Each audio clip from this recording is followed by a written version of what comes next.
Vamos lá com o Fernando Brito. Brito, primeira coisa, como é que você tá? Saudade de você. Como é que Olha, foi esse período aí? Você sabe que nesse período que você ficou aí também se recuperando e tal, eu fui hackeado, e acabaram com o meu canal. Não sei se acho que você nem tá sabendo disso aí, né? Eu passei também por maus bocados, mas tá tudo bem também agora comigo, viu? não, olha, Conde, completei 65 anos e eu não podia deixar de começar esse retorno aqui, em primeiro lugar, agradecendo a todos os que, com todas as minhas limitações, sentiram a minha falta, todos os que me apoiaram nesse processo, amigos, conhecidos, leitores do blog, né? Um mar de gente que me possibilitou, inclusive, entre outras coisas, sobreviver a esse período materialmente, porque, além disso, né, foi um período também de muita agonia, que só recentemente começou a melhorar de uma maneira tão inexplicável quanto apareceu. Depois de 1 ano e 2 meses, eu ainda não tenho um diagnóstico fechado sobre o que eu tive, o que eu tenho, o que eu terei, mas estou tendo o melhor das assistências, graças aos amigos, graças aos médicos do SUS que estão me tratando, embora eu tenha feito alguns exames na rede privada. O grosso do meu tratamento foi no SUS, como deve ser o tratamento das pessoas, porque, afinal de contas, todos nós somos iguais. E não é possível reproduzir na saúde o que alguns obscurantistas defendem naquele julgamento do TSE, do STF, né, que quase se concluiu ontem, né, achando que umas pessoas devem ser tratadas de outra maneira e outras devem ser tratadas de uma maneira diferente quando o problema é igual. Então, é esse agradecimento que eu queria fazer e que queria também seguir uma máxima que é do meu tempo, já distante, do jornalismo, que é jornalista não é notícia. Vamos falar dos fatos, vamos falar do que interessa à nação, vamos falar do que interessa ao cotidiano das pessoas. E eu acho que nós temos uma pauta bastante extensa, além desses dois absurdos que foram tratados ontem, hoje, da eleição ontem do Nicolas Ferreira e da Caroline de Toni para as comissões mais importantes, a meu ver, da Câmara dos Deputados, né, nós temos que tratar também da pesquisa Quest, que foi notícia ontem, e que eu acho que ainda está carecendo de melhores explicações para a oscilação que ela mostrou no apoio e na popularidade do governo e do presidente Lula. Perfeitamente, Fernando Brito aqui conosco mais uma vez. Eu estou super feliz dele estar aqui mais uma vez com a gente. Edson Antunes, grande Brito, cadê o Miguel Paiva? Por que está perguntando o Miguel Paiva aqui? O Fernando Brito é amigo do Miguel Paiva. O Miguel Paiva não está aparecendo por razões pleonásticas, porque o que o Brasil está vivendo hoje é uma caricatura. Então... tá explicado. Pronto. Explicou a ausência do Miguel Paiva, que estou com saudade do Miguel Paiva também. A Paula Eduarda Canhadas, Fernando Brito, sou sua fã, saúde e sucesso, querido. Mensagens para o Fernando Brito aqui de reencontro. Estou me contentando com a primeira parte, só a saúde já, o sucesso já. Sucesso não precisa. Sucesso é a frase que justifica o uso daquela palavra latina, vanitas. Entendeu? Vanitas, ele é fugaz. Ele é apenas um... Brito, vamos falar desses dois absurdos, então, e depois falar da pesquisa Quest, vai? O Nicolas Ferreira e a Caroline de Toni. Faz parte, né? Ter essas... É que essas figuras são muito extravagantes, né? Não, ele não é extravagante. Ele é um idiota, ele é um grosseiro, ele é um desrespeitador, ele é um sem vergonha, e nos idos tempos em que eu me criei, esse rapaz já deveria ter recebido o devido bufetão, porque era assim que se tratava. O que ele fez vestindo uma peruca para ir debochar de transexuais na Câmara dos Deputados, olha, é inacreditável. É inacreditável que a Câmara dos Deputados não tenha tomado as providências contra o rompimento do decoro. Aquilo ali é uma casa pública, paga e muito bem paga, com dinheiro público. Não é palco para stand-ups de rapazetes evangélicos que não guardam a mínima ligação os preceitos que fizeram uma fé, uma cristã, durar 2000 anos. Isso tem que ser tratado com a devida dureza.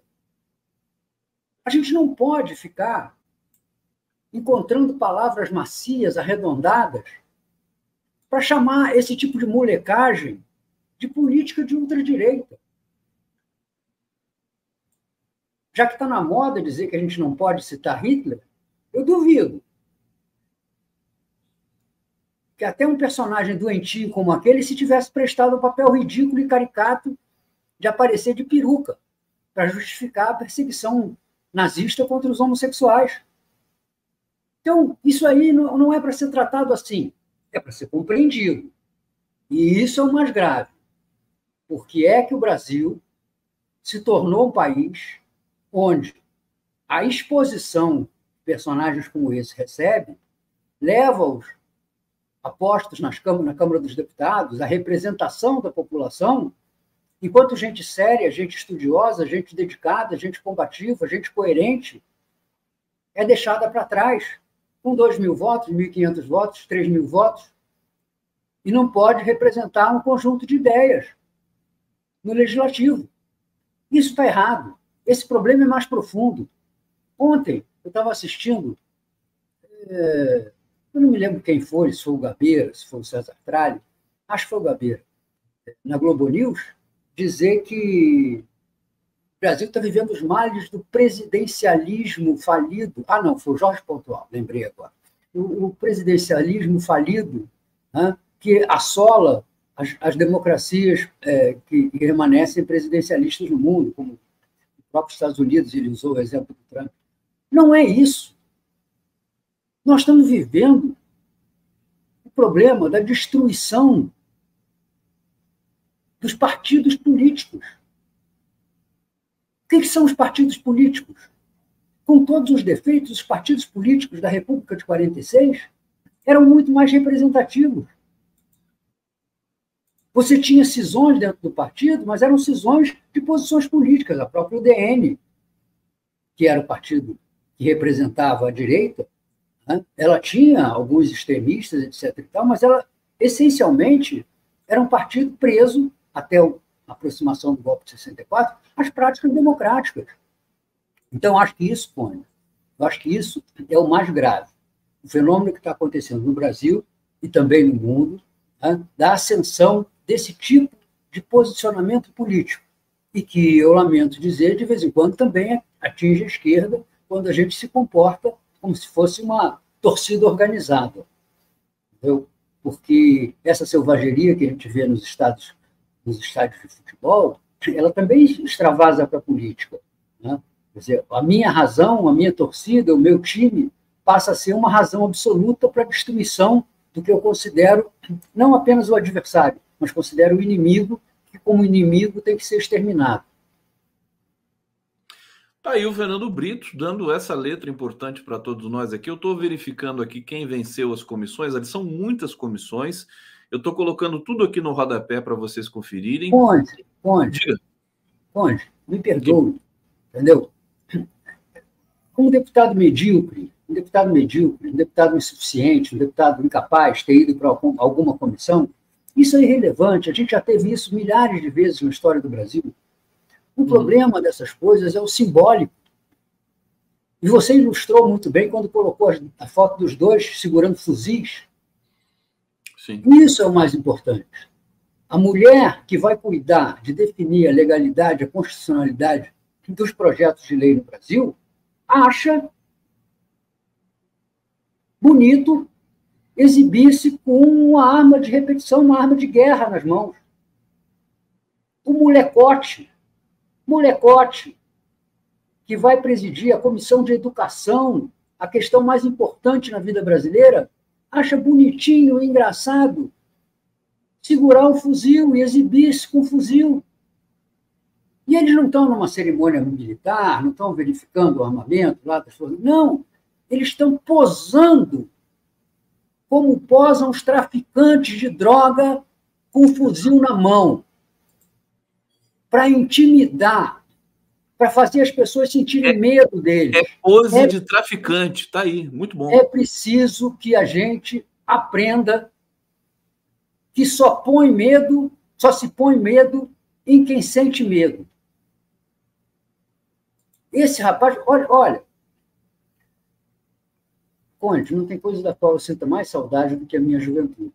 Só não sinto mais saudade porque, felizmente, os amigos da minha juventude, ontem eu tive vários deles aqui, estão me ajudando muito nesse processo de recuperação, meus amigos de juventude, amigos da faculdade, que está completando agora 47 anos, que eu entrei no ano de 2000, perdão, no ano de 1977. Então, eu não tenho uma coisa que eu sinta mais saudade da juventude, das caras jovens, etc. E tal. Mas a gente, assim como Ulisses disse, que tem que ficar velho sem virar velhaco, entendeu? Não pode ser jovem e ser moleque. Porque esse cara é um moleque. E é assim que ele tem que ser tratado. Estou à disposição para o processo que o Nicolas Ferreira queira me mover, mas ele é o que é, um moleque. Tá aí o Nicolas Ferreira, um moleque. Bom, o Fernando Brito, deixa eu só complementar a informação de todos os... Acho que são mais de 30 comissões. O doutor Francisco, do PT do Piauí, ficou com a Comissão da Saúde, que tem aí um orçamento de 4,5 bilhões. Tem a Comissão de Esporte, que ficou com o Antônio Carlos Rodrigues. Quer dizer, nenhum chamou atenção como essas duas criaturas, que, como bem disse aqui o Fernando Brito, posam como traficantes, né? Expondo as suas armas para intimidar. Brito, vamos falar da pesquisa Quest, que foi divulgada ontem. Você sabe uma coisa? Duas coisas que me impressionaram nessa pesquisa. Ela foi feita no dia 26 e 27 de fevereiro, portanto, já há mais de 10 dias, há 10 dias atrás. Quer dizer, como é que faz uma pesquisa, deixa passar 10 dias e publica a pesquisa, do jeito que as coisas estão vertiginosas? E a outra coisa é que a própria Quest atestou um dado de que o Brasil passou a apoiar mais a Palestina depois das declarações do Lula. E ontem eu vi o Felipe Nunes dizendo que a declaração do Lula é responsável pela queda na popularidade do presidente Lula, da aprovação do Lula. E aí? Eu ouvi essa entrevista do Quest, se eu não me engano, a Globo News, né? E me chamou a atenção, em todas as análises que eu ouvi, foi a falta de consideração sobre um aspecto que, para mim, é um dos mais importantes, ao lado da questão israelo-palestina, ao lado da questão que também foi abordada, né, da alta da inflação de alimentos, típica dos verões, etc., tal, que foi muito forte. Eu mesmo, tendo interrompido a minha vida de ir no mercado, fazer compras, etc., e tal, eu fiquei sabendo. Né? Então, nós tivemos, por exemplo, casos como o do tomate ou da banana, etc., tal, que tiveram elevações muito grandes do preço, que tem muita repercussão na parcela maior e mais pobre da população brasileira, mas me faltou, para mim, a observação de um fato. É que, nos últimos meses, voltou a ter uma primazia quase absoluta no noticiário, sobretudo a partir da fuga dos dois detentos da Penitenciária de Segurança Máxima no Mossoró, a questão da segurança pública e da violência, que frequentemente é explorada pela direita como se houvesse uma cumplicidade do governo Lula e da esquerda em geral com a bandidagem, em nome da questão dos direitos humanos. Eu acho que isso também pode ter influído em alguma oscilação que eu, assim como você, né, não posso atestar a exatidão. Né? Mas a gente sabe, entendeu, que se é duvidoso que tenha havido uma queda muito expressiva e rápida da popularidade e da simpatia pelo governo e por Lula, né, também nós sabemos que não há uma euforia, não há um clima de aprovação crescente e veloz do governo. Então, acho que essa questão pode ter interferido, e veja, né, embora a mídia não esteja assumindo claramente as posições de defesa do golpismo, do pessoal que se manifestou favorável à interrupção do processo democrático, se manifestou uma expressão indevida. O pessoal que atentou contra a continuidade do sistema democrático, eu acho que ela, nessa questão da violência, ela não perdoa. Ela não perdoa. E ela, indiretamente, atribui a esse governo as mazelas que nós já vivemos há décadas, desde que, né, começamos a praticar a ideia, né, do guerra às drogas, do bandido bom, bandido morto. Ontem, quando eu vi o Toffoli se manifestar, né, praticamente lançando ao fogo do inferno todos aqueles que já foram usuários de droga, e eu não sou, me deu uma vontade de perguntar assim: o senhor mandaria encarcerar metade dos seus colegas de faculdade de Direito? Porque a metade, numa universidade, a metade já experimentou, eventualmente usou. Né? Quem foi o presidente americano? Foi o Clinton? Né? Que fumou e não tragou. Não sei se foi o Obama que falou isso. Não, foi um dos dois, Obama ou Clinton. Né?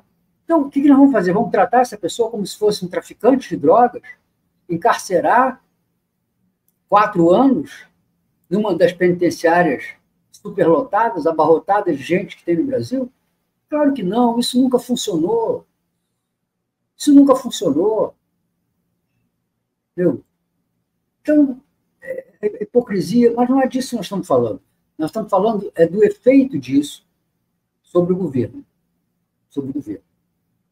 O efeito disso sobre o governo, para mim, ele está subavaliado, né? E nós tivemos também, nesse período, a mudança, né, do ministro da Justiça, do Flávio Dino, para o respeitabilíssimo Ricardo Lewandowski, que, malgrado essa sua qualidade como ser humano, como jurista e como homem operador do direito, ele é alguém muito menos combativo, ele bate muito menos bumbo. Tá? Eu tenho certeza que, se a gestão ainda fosse de Flávio Dino, essa questão da fuga dos detentos de Mossoró estaria sendo tratado, pelo menos do ponto de vista da comunicação, de uma maneira diferente da que está sendo tratada agora. O Capelli estaria no mato, lá com um facão atrás dos... Eu já acho aí um pouco de exagero, entendeu? Um pouco de exagero. Eu acho que isso aí é comportamento do dirigente público, do funcionário público, né, que, como não tem respostas a dar, né, fica fazendo exatamente como fez o Nicolas Ferreira e fez a Carolina de Tônio, né, exibição de um suposto poder, de uma suposta força, né, com uma imagem dessas de segurar fuzil, embora eu acho que o Capelli não fosse chegar a esse grau de exibicionismo. Tá aí, Fernando. Agora, uma coisa que eu pensei... Capelli, aliás, que foi muito bem na questão do 8 de janeiro, né, e que, para vocês terem ideia de como o tempo passa, né, foi da geração que sucedeu a minha no movimento estudantil dos anos 70. O Capelli foi do PCdoB, né? Ele foi da UNE. Foi da UNE. Presidente da UNE.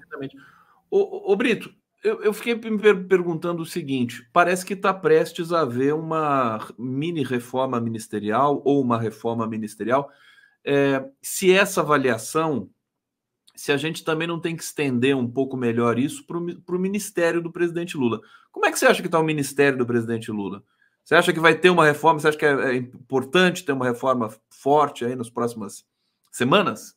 Onde a política, eu acho que a frase é do JK, não tenho certeza, acho que eu li no livro do Cláudio Bojunga, né? Aliás, é o título do livro do Cláudio Bojunga. Política é a arte do possível. Entendeu? Nós temos um governo que, infelizmente, foi eleito com menos de 30% de base parlamentar. Então, o Ministério vai refletir isso. Né? Querer que o Ministério seja a melhor das seleções do país, quando, na verdade, ele tem que ser a seleção que possibilite a governabilidade do país, é utópico. Utópico, e como toda coisa utópica, né, como quase toda coisa utópica, algumas utopias são necessárias, quase toda está fadado ao fracasso. Né? Está fadado ao fracasso. Vai ser o terceiro personagem da mesa ali do Marcelo Shoa, vai ser apenas o Don Quixote. Entendeu?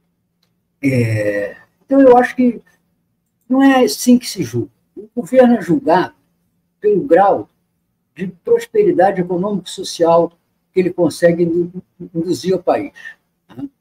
Eu acho que nós estamos tendo um bom desempenho em matéria de política econômica, mas um desempenho limitado, né, a um bom que é apenas menos mal.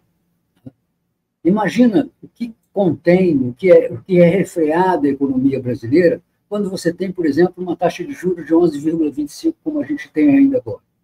Quem vai investir?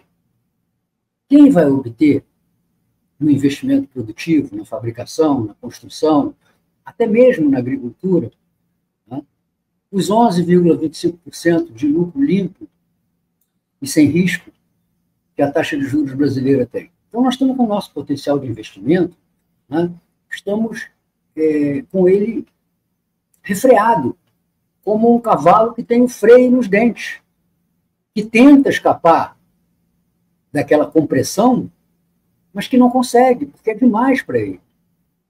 Então, eu acho que essa é a métrica que vai importar na hora de avaliar o governo, né? As pessoas acham que é o evangélico, que é a percepção, né, do combate à criminalidade, e tudo isso influi muito fortemente. Né? Nós podíamos passar aqui um programa inteiro comentando como é que o Brasil transitou do país mais católico do mundo para o país onde os evangélicos exercem a pressão mais eficaz e intensa na política. Né? O problema, na minha opinião, vocês me perdoem aqui, porque ainda está difícil para mim a respiração, o problema é que nós estamos presos, né, a um subcrescimento, que agora não podemos nem falar uma retração mais, já que cessou o processo que veio lá do final do governo Dilma, de desaceleração da economia brasileira, mas a um subcrescimento, né, que é, para um país como o Brasil, simplesmente inviável. As grandes nações, as grandes economias, sobretudo aquelas que têm um atraso no seu desenvolvimento social, elas não têm outra maneira de se expandir consistentemente que não seja a forte e a veloz. Foi assim que nós atravessamos os anos 50, taxas de crescimento altíssimas, foi assim que nós atravessamos o segundo governo Lula, com taxas de crescimento altíssimas, e é assim que, infelizmente, nós estamos sendo impedidos, né, de atravessar esse processo de retomada da economia brasileira, porque ficamos, né, não só submetidos a um quadro da economia mundial, onde os juros são muito altos, juros de 5% nos Estados Unidos, por exemplo, são estratosféricos, né? Não só nesse quadro mundial, como também num quadro nacional, onde nós transformamos em bezerros de ouro os gestores da área financeira do país. O Banco Central é intocável. Agora estão falando em mais autonomia, né? Sem tocar, aliás, no ponto essencial dessa questão de mais autonomia, que é o poder de regular o próprio salário dos técnicos e auditores que o banco mantém a seu serviço, criando, né, copyright para o Milei, uma casta absolutamente incompatível com a vida brasileira, num país que já é cheio de castas, castas jurídicas, castas policiais. Agora vamos ter as castas financeiras, num país que paga R$3.000, R$2.000 e poucos reais a um professor. Pensar em pagar 40, 50, 60 mil reais, né, a um operador de Banco Central, embora ele possa ganhar isso no mercado, está aí o mercado, se ele quiser, né, é uma ofensa aos sentimentos de igualdade, de equidade que um país deve ter na hora de decidir os caminhos da sua própria gestão. Aí, o pessoal está comentando aqui. Eu coloquei o Pix do Fernando Brito na tela, pix@tijolaco.net. Você ainda está ativo nesse Pix aqui, né? Para receber aí o carinho das pessoas, meu querido Brito. Não, isso aí é o seguinte, isso é secundário. Isso é secundário. Não, mas eu quero trazer aqui, porque o pessoal está falando muito. Olha aqui, a Laura Brito, muito feliz em ver o Fernando Brito, saúde para você. Jorge André Willer. Condão, o Fernando Brito é o cara, mandando minhas energias positivas para ele, pois suas análises e eloquências são de suma importância para nós, filhos de Pindorama. Tá aí, patriota de verdade. Douglas Evangelista, que bom ver o Brito com os comentários incisivos, cortantes na realidade, dizendo o que deve ser dito em voz alta e vigorosa. Sentimos tua falta, volta logo com um tijolaço na mão. Morgana, Conde querido, já deixei meu like, compartilhei sua live, é sensacional. Maria Noemi Brito, devemos ir às ruas no dia 23 de março? Há polêmicas sobre o tempo de ir para as ruas e qual tema seria mais adequado? O que você pode dizer sobre isso, meu querido Fernando Brito? Uma palavra. Não. Não. Não. Entendeu? A gente não joga o jogo do adversário. Eles estão em processo de mobilização permanente. Eles estão se valendo de um país e de grupos dentro desse país, econômicos e religiosos, que perderam completamente a noção de decência. É gente que está indo à rua defender, se não reedição, pelo menos a anistia a um golpe de Estado, ao rompimento da democracia. Em última análise, Conde, a anulação do meu voto, do seu voto, do voto do nosso telespectador. Isto é, anulação da nossa vontade. É o nosso aniquilamento político. Quem defende um golpe de Estado defende o aniquilamento político de todos aqueles que optam por outra força, por outra corrente para comandar o país. Então, nós estamos assistindo a um quadro em que uma parcela expressiva, e a gente não pode deixar de reconhecer, como fez o Lula, muito grande da população, está indo quase que assumidamente defender que se viole a democracia, que se anule, que se extingue, que se dizime a vontade de cidadãos brasileiros em nome daquilo que eles acreditam que seja correto e que não mostrou, na prática, durante os anos que teve o controle completo do país, ser capaz de fazer vitoriosa a nossa ânsia por crescimento, por justiça, por equidade no Brasil. Ao contrário, qual foi a grande obra do governo Bolsonaro? Pegar 1 milhão de pessoas e armá-las, encher-lhes um arsenal, como fez esse coronel reformado do Exército que explodiu o prédio lá em São Paulo. Parou esse assunto. Cadê o coronel? Cadê a explicação? Aliás, o coronel desapareceu, né? Para que ele tinha aquele paiol dentro de casa? Ele tinha um paiol dentro de casa. Mais de 60 armas. Dezenas então, de você viu, Brito, você viu que o Exército autorizou traficantes a comprar arma e atualizar armas? Mais de 5.200. Mas é inevitável, Conde. Qualquer coisa que você permita a 1 milhão de pessoas fazerem, vai ter traficante no meio, vai ter bandido no meio. E, principalmente, né, convenhamos, né, embora existam aqueles cidadãos que vivam a ilusão de que ter um trabuco dentro de casa vai torná-los invulneráveis, né, quem anda atrás de 60 armas, inclusive armas de guerra, boa coisa não quer. Boa coisa não quer. Né? Até porque eu desconheço, a não ser que os nossos bolsonaristas sejam igual Shiva, quem tem a mão suficiente para armar, para segurar tanto armamento de uma vez só.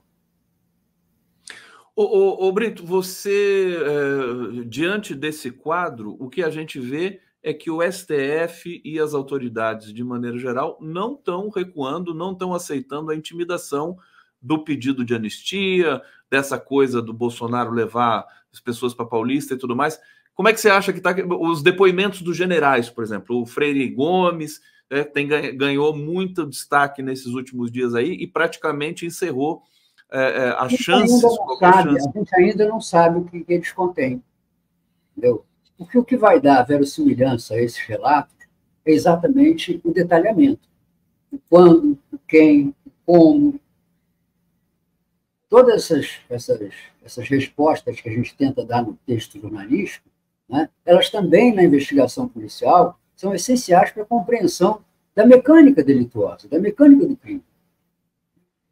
A primeira coisa que nós temos que superar é a patética defesa do Bolsonaro, dizendo que, olha, né, se a gente não tentou, na prática, né, não houve golpe. Ora, o golpe que se tenta na prática, das duas, uma.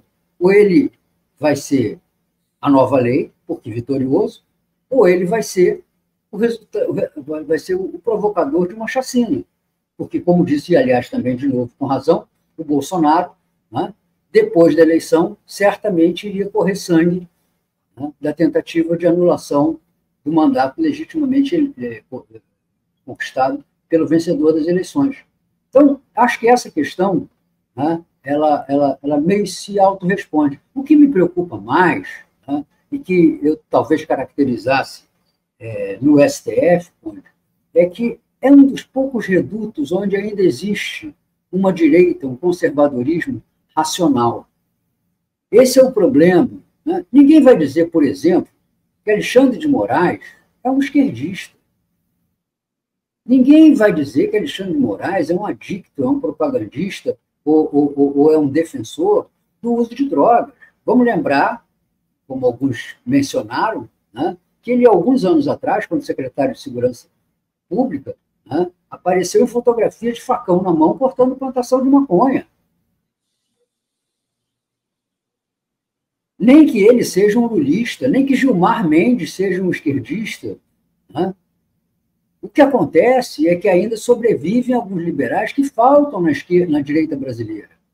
Desde o processo que levou o Aécio Neves a se tornar o símbolo do PSDB, o conservadorismo brasileiro vem adquirindo esse grau de radicalismo, que ainda era contido enquanto eram os tucanos, mas quando passou a Bolsonaro, perdeu completamente os freios.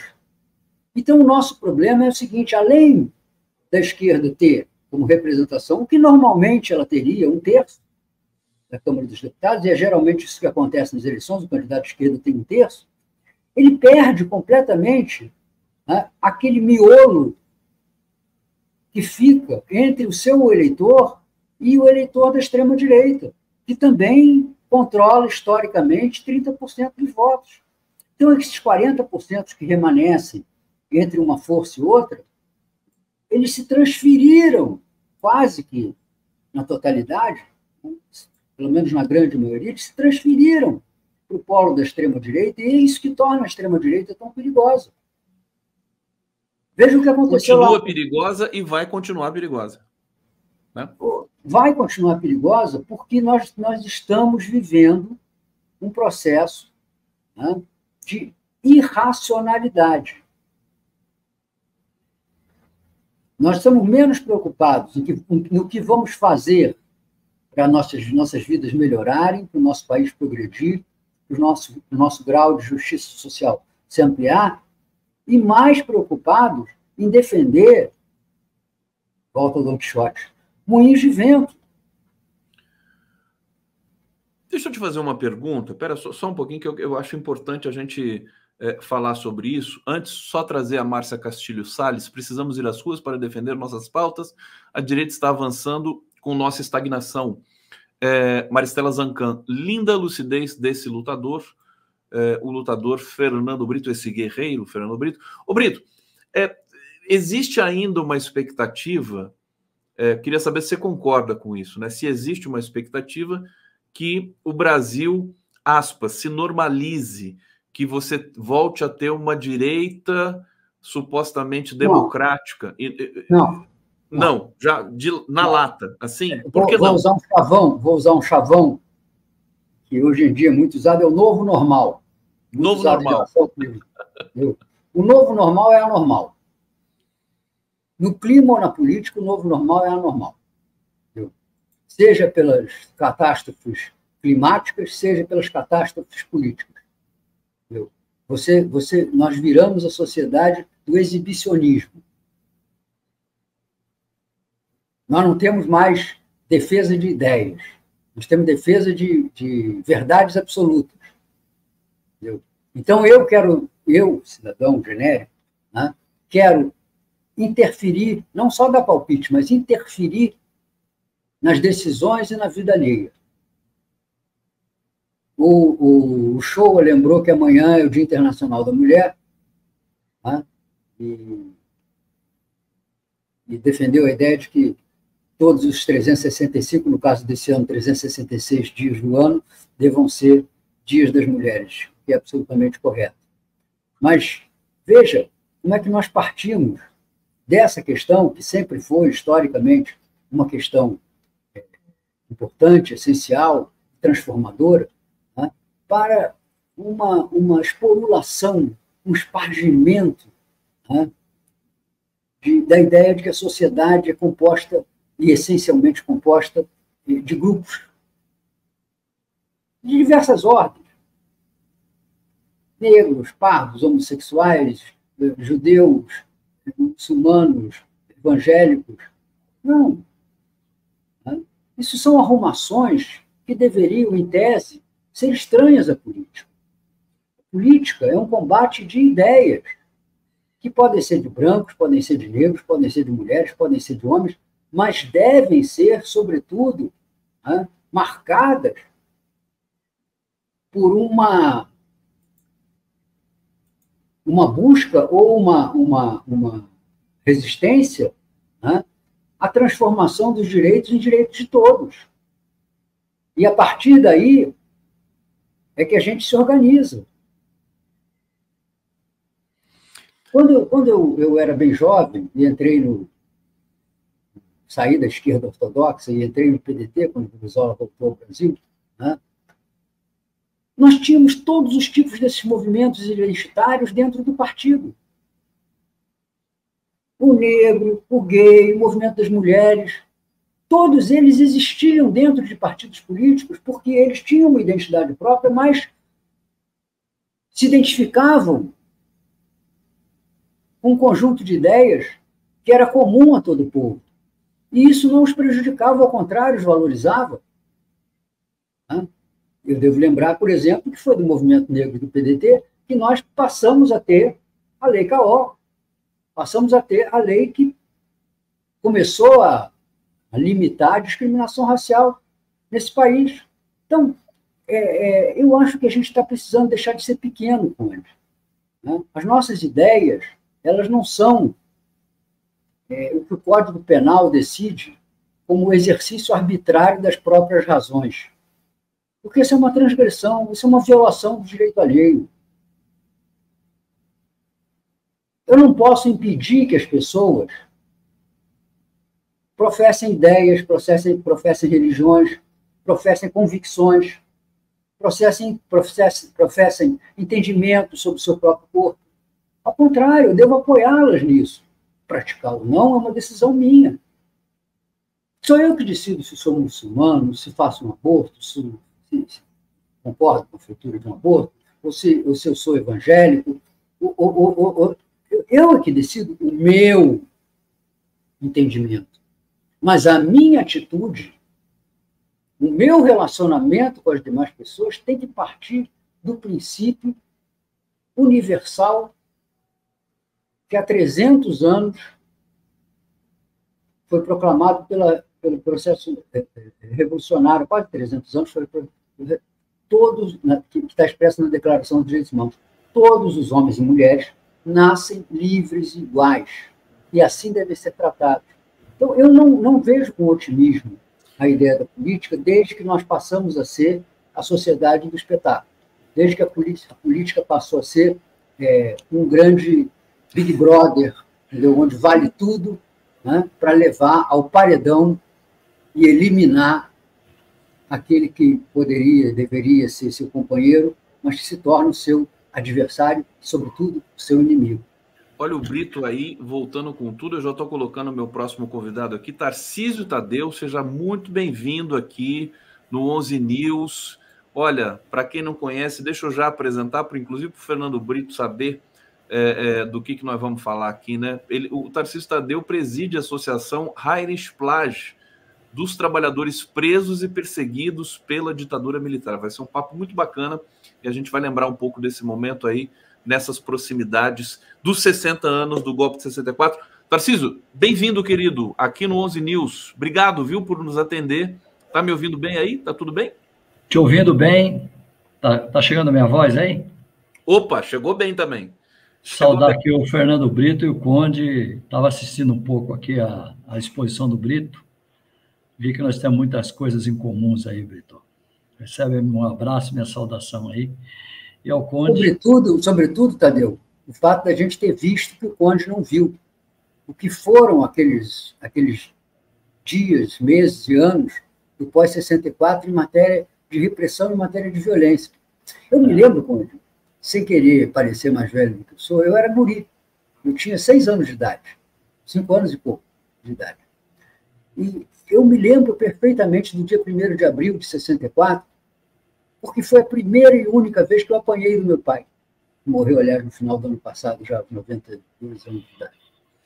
Porque ele saiu, a gente morava numa ruazinha, no Meia, e ele saiu, quando ouviu o noticiário no rádio, ele saiu assustado, etc., e largou a porta da casa e depois o portão do prédio abertos. E eu fui atrás, uma criança correndo, né? E ele foi se deslocando em direção à Rua Dias da Cruz, que era a principal rua do bairro, que era a qual essa rua em que eu morava era transversal, em frente a um lugar que depois teve uma loja da Mesbla, e estavam passando tanque. E ele se voltou para retornar à casa e me viu. E o transtorno dele foi tão grande que ele me deu um repelão, uma bufetada. Entendeu? Eu me lembro da cena. Foi um dia terrível. Depois da chegada do tio Emir, lá em casa, né, o companheiro Emir Ahmed, que foi vereador aqui no Rio de Janeiro, e um grande combatente das causas democráticas, que foi se ocultar lá em casa durante alguns dias. Entendeu? Isso foi uma violência que a gente não consegue imaginar hoje. Que a gente não consegue ter ideia hoje. Deixa eu... Vou seguir aqui com o Tadeu. Estou invadindo o seu horário aqui. Imagina, é um prazer te ouvir. Brito, semana que vem estamos juntos de novo, viu? Obrigado sempre pela generosidade, pela contundência. E já vou desejar um bom fim de semana para você. Não vai abusar de nada aí, hein? Deixa eu já aproveitar e dar um recado para o Brito. Claro! Brito, terça-feira, quarta-feira, nós estaremos aí na Associação Brasileira de Imprensa, no Rio de Janeiro. 60 anos do comício de 13 de março. Nós vamos acabei de rebarbar a convocação do nosso amigo Marcelo Auler, né, que me chamou para estar presente, e aproveitar, Tadeu, para dizer o seguinte, né? Não, o comício de 13 de maio não foi um erro, não foi uma provocação, foi uma consequência do processo histórico que o Brasil estava vivendo. Porque a gente não pode fazer política pelo conveniente, pelo que a gente acha que vai ser um paparico dos nossos adversários, né? Nós temos que fazer política pela afirmação das nossas forças, que pode ou não ser a rua, né? Eu queria só deixar uma resposta para aquela companheira que fez a observação. Eu queria lembrar que em 2013 muitos companheiros se confundiram achando, porque aquelas famosas jornadas de junho eram rua, que aquilo se confundia com o movimento progressista, com o movimento pelas liberdades, quando era o embrião do que nós estamos vivendo e vivemos até o 8 de janeiro. Foi ali, na jornada de junho, que nasceu o embrião do fascismo que viria dominar o nosso país. Tadeu, desculpa a invasão do horário. Muito obrigado. Não desculpa não, viu, Tadeu? Ele fez de propósito aqui. E aos espectadores, eu queria de novo agradecer a solidariedade, o apoio que todos me deram, que me permitiram, talvez, atravessar por alguns quilômetros a mais esse vale, né, frequentemente sombrio que a gente tem que atravessar na nossa existência. Um grande abraço. Valeu, Brito! Valeu, Brito. Um abraço.